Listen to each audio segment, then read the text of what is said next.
नमस्कार, आप देख रहे हैं ONN न्यूज बुलेटिन। रुक करते हैं आज की बड़ी खबरों की ओर। उत्तर प्रदेश और राजधानी लखनऊ से कोरोना को लेकर राहत भरी खबर। 24 घंटे में उत्तर प्रदेश में कोरोना का आंकड़ा 20,500 के अंदर। उत्तर प्रदेश में 24 घंटे के अंदर 20,463 कोरोना के नए मामले आए सामने। 24 घंटे में राजधानी लखनऊ में मिले 1,153 नए केस। राजधानी लखनऊ में 24 घंटे के अंदर 23 लोगों ने तोड़ा दम। उत्तर प्रदेश में 24 घंटे के अंदर 306 लोगों की हुई मौत। लखनऊ में एक्टिव केसों की संख्या पहुंची 19,842। पूरे उत्तर प्रदेश में 24 घंटे के अंदर 29,358 और राजधानी लखनऊ में 3,229 लोग कोरोना को मात देकर हॉस्पिटल से हुए डिस्चार्ज।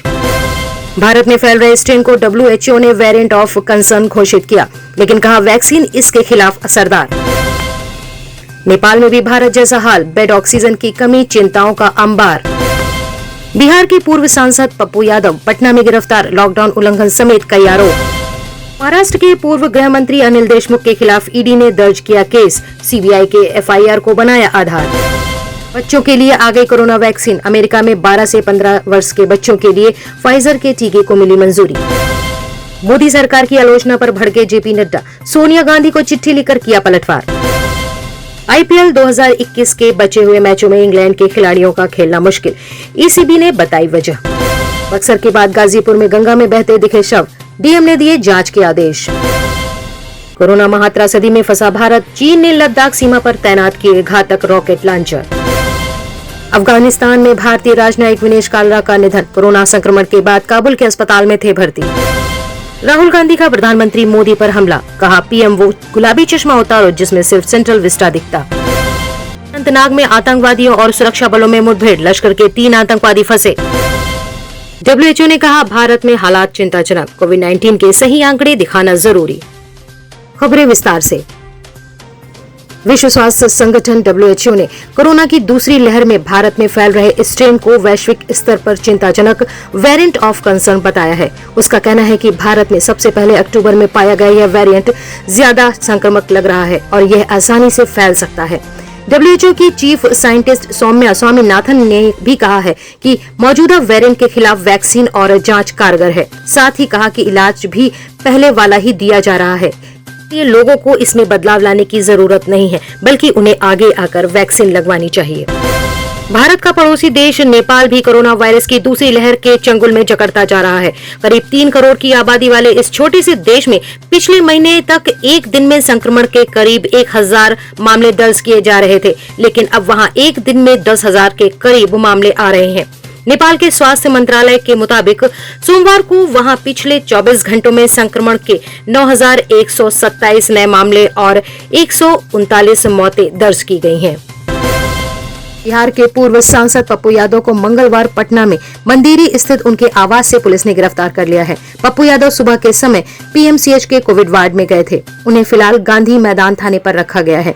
पप्पू यादव की गिरफ्तारी की खबर सुनकर उनके आवास पर समर्थकों की भीड़ जमा होने लगी। बीते सोमवार को भी पप्पू यादव PMCH गए थे। पुलिस के मुताबिक उन पर बगैर अनुमति के घूमने, सरकारी कार्य में बाधा डालने और लॉकडाउन के नियमों का उल्लंघन करने का आरोप है। जम्मू और कश्मीर में अनंतनाग के कोकेकरनाग इलाके के वेलू में आतंकवादियों और सुरक्षा बलों के बीच मुठभेड़ जारी है। IGP कश्मीर ने ANI को बताया है, मुठभेड़ में लश्कर के 3 आतंकवादी फंसे हुए हैं। मामले में अधिक जानकारी की प्रतीक्षा की जा रही है। प्रवर्तन निदेशालय ED ने महाराष्ट्र के पूर्व गृह मंत्री अनिल देशमुख के खिलाफ मनी लॉन्ड्रिंग का मामला दर्ज किया। प्रवर्तन निदेशालय ने CBI की FIR के आधार पर मामला दर्ज किया है। न्यूज एजेंसी ANI ने ED के सूत्रों के हवाले से यह जानकारी दी। इससे पहले बॉम्बे HC ने भ्रष्टाचार के मामले में CBI की FIR को चुनौती देने वाली महाराष्ट्र के पूर्व गृह मंत्री अनिल देशमुख की याचिका को खारिज कर दिया था। भारतीय जनता पार्टी के राष्ट्रीय अध्यक्ष JP नड्डा ने कांग्रेस पार्टी की अंतरिम अध्यक्ष सोनिया गांधी को चिट्ठी लिखी है। इस चिट्ठी में उन्होंने बिना नाम लिए कांग्रेस के वरिष्ठ नेताओं के हाल के बयानों की निंदा की। उन्होंने कहा, आज के समय में कांग्रेस के आचरण दुखी करने वाले हैं, लेकिन आश्चर्य नहीं हुआ। आपकी पार्टी के कुछ सदस्य लोगों की मदद करने में सराहनीय काम कर रहे हैं। उनकी हार्ड वर्क को पार्टी के वरिष्ठ सदस्यों द्वारा फैली नकारात्मकता से ग्रहण लग जाता है। इंग्लैंड प्रीमियर लीग IPL 2021 को 29 मैचों के बाद अनिश्चितकाल के लिए स्थगित करना पड़ा है। इस T20 लीग के बचे हुए 31 मैच कब और कहां खेले जाएंगे, इसको लेकर फिलहाल कोई फैसला नहीं लिया जा सकता। इस बीच IPL फ्रेंचाइजी टीमों के लिए एक बुरी खबर है। इंग्लैंड के खिलाड़ियों का IPL के बचे हुए मैचों में हिस्सा लेना काफी मुश्किल हो सकता है। इंग्लैंड क्रिकेट टीम का जून के बाद शेड्यूल काफी व्यस्त है और अगर IPL के बचे हुए मैच इस साल नए सिरे से आयोजित होते हैं तो इंग्लैंड के क्रिकेटर नहीं खेल सकेंगे। पूर्वी लद्दाख पर नजरें गड़ाए बैठे चीन ने भारत को कोरोना महात्रासदी में फंसा देख अपनी जंग की तैयारी तेज कर दी है। चीन ने अपने बेहद घातक और लंबी दूरी तक मार करने वाले अत्याधुनिक PHL-03 मल्टीपल रॉकेट लॉन्चर को तिब्बत में भारतीय सीमा के पास तैनात किया है।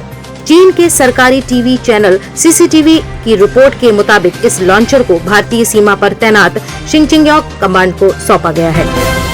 दुनिया भर में कोरोना के चलते जारी तबाही के बीच अमेरिका ने खाद्य एवं औषधि प्रशासन FDA ने सोमवार को 12 से 15 साल के बच्चों के लिए फाइजर बायोएनटेक के वैक्सीन को आपातकालीन उपयोग के लिए मंजूरी दे दी है।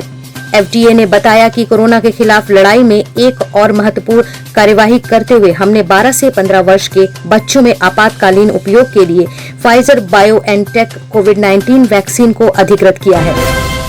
भारत में कोरोना वायरस की दूसरी लहर के दौरान हो रही मौतों को लेकर विश्व स्वास्थ्य संगठन ने चिंता जताई है। WHO के प्रमुख वैज्ञानिक सौम्या स्वामीनाथन ने कहा है कि भारत में आंकड़े चिंतित करने वाले हैं और सरकार को सही आंकड़े बताने चाहिए। अफगानिस्तान में भारत के वरिष्ठ राजनयिक विनेश कालरा का निधन हो गया। मजार शरीफ में भारत के कौंसल जनरल के तौर पर तैनात कालरा कोरोना संक्रमण का शिकार होने के बाद बीते कुछ दिनों से काबुल के अस्पताल में भर्ती थे। बिहार के बक्सर जैसा मामला गाजीपुर में देखने को मिला है। गाजीपुर में गंगा में कुछ लाशें बहती हुई दिखी, जिसके बाद DM ने जांच के आदेश दिए हैं। इससे पहले बिहार में बक्सर में गंगा नदी में दर्जनों लाशें दिखने से हड़कंप मच गया था। आशंका जताई जा रही है कि ये लाशें कोरोना पीड़ितों की हैं। बक्सर के DM ने कहा है कि इन शवों का पोस्टमार्टम कराया जाएगा। देश में कोरोना का संकट जारी है। इस बीच कांग्रेस के पूर्व अध्यक्ष और केरल के वायनाड से सांसद राहुल गांधी ने प्रधानमंत्री नरेंद्र मोदी पर जुबानी हमला बोला है। उसके लिए उन्होंने एक कविता का सहारा लिया, जिसमें बिहार के बक्सर में एक नदी में मिली लाशों, अस्पताल में लगने वाली लाइनों का जिक्र है। उन्होंने अपने ट्वीट में लिखा, नदियों में बहते अनगिनत शव, अस्पतालों में लाइनें, मीलों तक जीवन सुरक्षा का छीना हक। PM वो गुलाबी चश्मे उतारो जिससे सेंट्रल विस्टा के सिवा कुछ दिखता ही नहीं।